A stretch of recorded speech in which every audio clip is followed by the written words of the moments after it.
মেদিনীপুরে। সেখানে মুখ্যমন্ত্রী মমতা বন্দ্যোপাধ্যায়ের প্রচার, পায়ে হেঁটে প্রচার সারছেন তৃণমূল সুপ্রিমো।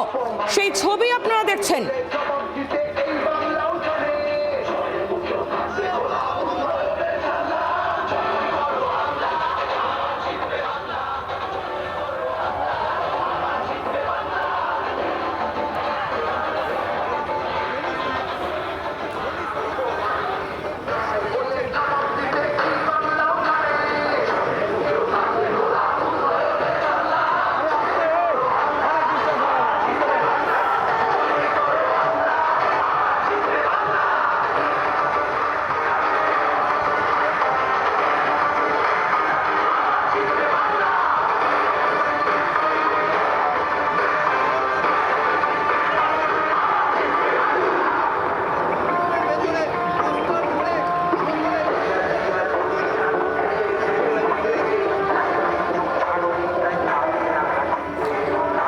মেদিনীপুরের তৃণমূল প্রার্থী সুজয় হাজরা, তার সমর্থনে মুখ্যমন্ত্রী মমতা বন্দ্যোপাধ্যায়, তৃণমূল সুপ্রিমো মমতা বন্দ্যোপাধ্যায়ের এই প্রচার কর্মসূচি, একেবারে বর্ণাঢ্য এই শোভাযাত্রা আপনারা দেখতে পাচ্ছেন। সঙ্গে রয়েছেন মেদিনীপুরের সাংসদ জুন মালিয়া।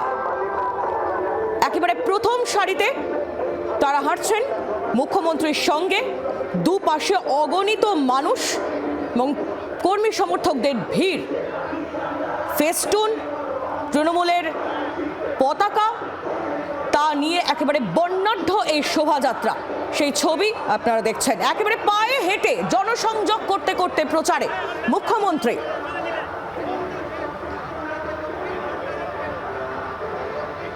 শ্রেয়সী গঙ্গোপাধ্যায় আমাদের প্রতিনিধি রয়েছেন আমাদের সঙ্গে। শ্রেয়সী, এই মুহূর্তে কি ছবি আমরা দেখতে পাচ্ছি? একেবারে বর্ণাঢ্য এই শোভাযাত্রা মুখ্যমন্ত্রীর। একেবারে দেখো, কার্যত আজকে সকাল থেকে উত্তর চব্বিশ পরগনার একাধিক বিধানসভা ক্ষেত্রকে নিয়ে মোট তিনটে জনসভা করেছেন তিনি, এবং তারপরে এই মুহূর্তে তিনি মেদিনীপুরে চলে এসেছেন, যেখানে পশ্চিম মেদিনীপুরে মেদিনীপুর শহরের মধ্যে দিয়ে সেক্ষেত্রে তার যে রোড শো, সেই রোড শো শুরু হয়েছে। তিনি পদযাত্রা করছেন এবং কার্যত আমরা যেটা দেখতে পাচ্ছি যে এক্ষেত্রে এই পদযাত্রার ভিড়ে কিন্তু আশেপাশে কিন্তু প্রচুর মানুষের ভিড়, এবং অবশ্যই নিঃসন্দেহে বলা যায় যে যে মানুষরা এই মুহূর্তে মমতা বন্দ্যোপাধ্যায়ের এই পদযাত্রা দেখতে হাজির হয়েছেন, তার মধ্যে একটা বড় সংখ্যায় কিন্তু মহিলারা রয়েছেন। যে মহিলাদের বয়সের ক্ষেত্রে নির্দিষ্ট কোনো সীমাবদ্ধতা নেই, অর্থাৎ সেক্ষেত্রে বাচ্চারা যেরকম রয়েছে, ইয়াংরা যেরকম রয়েছে, এবং বয়স্ক মানুষরাও রয়েছে।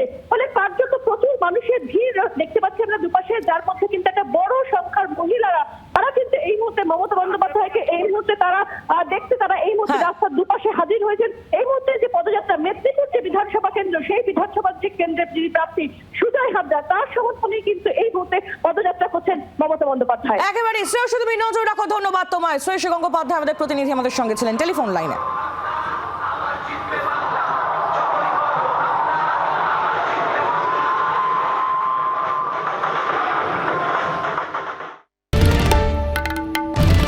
বাংলার আওয়াজ, বাঙালির আবেগ, জি 24 ঘন্টা।